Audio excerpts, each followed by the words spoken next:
Just outside of Mount Sterling with the Ohio AgNet, I'm Ty Higgins. Tim Sickman is my guest with Loveland Products, and we're here with DynaGro seeds. And Tim, you travel around Michigan, Ohio, Kentucky, a lot of different ways the corn looks this time of year. Talk about the variations you're seeing and hearing about. Well, the variation is quite extreme. I would have to say southern Ohio, Ty, is at this point, for the most part, faring better than a lot of areas farther west of here. Corn in southern Ohio has been the benefactor of a few more, at least small showers in recent weeks. That has helped it stay in relatively good condition and continue to grow robustly.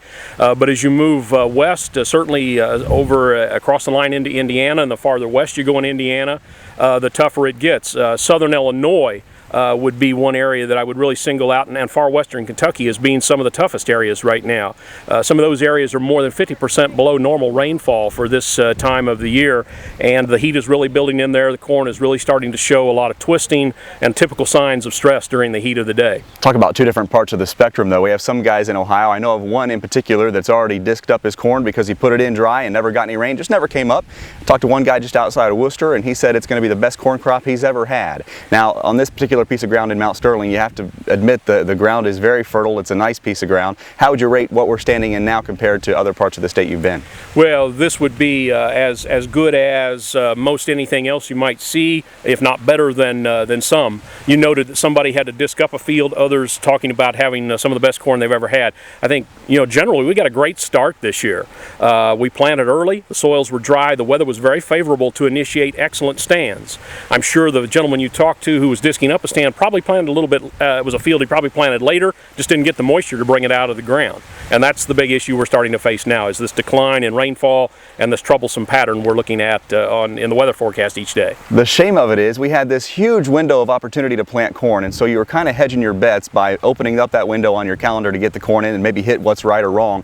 We haven't had a right time to plant corn with the weather we had. Now the key is keeping the yield in the field. Right. So what can a grower do? I've heard a couple of growers say they're going to try the foliar route. Talk about that aspect a little bit and how that might be able to salvage some of this corn crop if it continues to be dry and hot. Exactly. I think most growers recognize that foliar feeding in the corn and soybean arena is still something relatively new to us.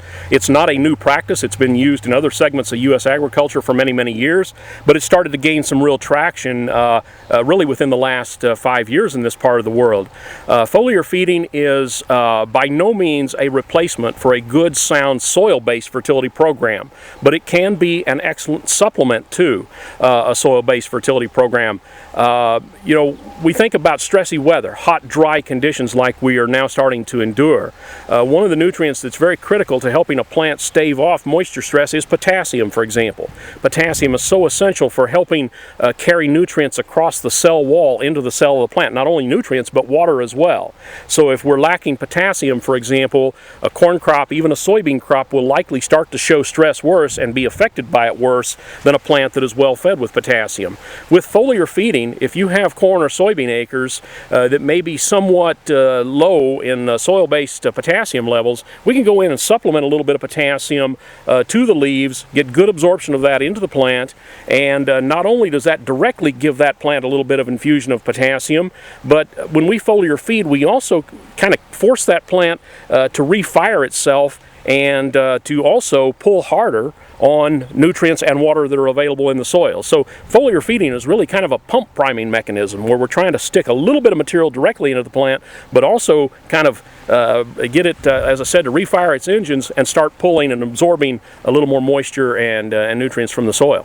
It's a shame we have to fight Mother Nature, but there are products out there to help you get the most out of your field in 2012. Tim Sickman, my guest from Loveland Products. And if you want to find out more about DynaGro seeds, log on to their website, dynagroseeds.com. Just outside of Mount Sterling for the Ohio AgNet, I'm Ty Higgins reporting.